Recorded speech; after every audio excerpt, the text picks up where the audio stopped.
ಮತ್ತು ಇತರ ರಾಜ್ಯಗಳಲ್ಲಿ ಆಡಳಿತದಲ್ಲಿರುವ ಬಿಜೆಪಿ ಮತ್ತು ರಾಷ್ಟ್ರೀಯ ಚಿಂತನೆಗಳನ್ನು ಮೈಗೂಡಿಸಿಕೊಂಡಿರುವ ಆರ್ಎಸ್ಎಸ್ ಬಗ್ಗೆ ಎಐಸಿಸಿ ಅಧ್ಯಕ್ಷ ಮಲ್ಲಿಕಾರ್ಜುನ್ ಖರ್ಗೆ ಅವರು ಕೆಟ್ಟದಾಗಿ ಮಾತನಾಡಿರುವುದು ಅವರ ಹಿರಿಯ ರಾಜಕಾರಣಕ್ಕೆ ಸರಿ ಹೊಂದುವುದಿಲ್ಲ ಎಂದು ರಾಯಚೂರು ನಗರ ಬಿಜೆಪಿ ಕಾನೂನು ಪ್ರಕೋಷ್ಠದ ಅಧ್ಯಕ್ಷರಾದ ಎಚ್.ಬಿ. ಪ್ರಸಾದ್ ಜೈನ್ ಅವರು ಖಂಡಿಸಿದ್ದಾರೆ.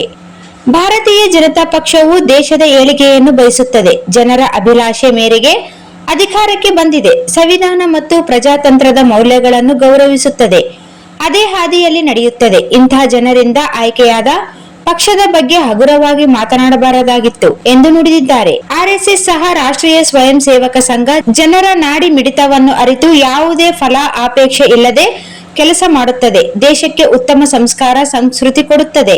ಇಂತಹ ಪಕ್ಷ ಮತ್ತು ಸಂಘಟನೆಯನ್ನು ವಿಷ ಜಂತುವಿಗೆ ಹೋಲಿಕೆ ಮಾಡಬಾರದಾಗಿತ್ತು. ಹೋಲಿಸಿ ಖರ್ಗೆಯವರು ಕೀಳು ಮಟ್ಟದ ರಾಜಕೀಯ ಮಾಡಿದ್ದಾರೆ. ಇದು ಒಬ್ಬ ಹಿರಿಯ ನಾಯಕನಿಗೆ ಗೌರವ ತರುವಂತದ್ದಲ್ಲ.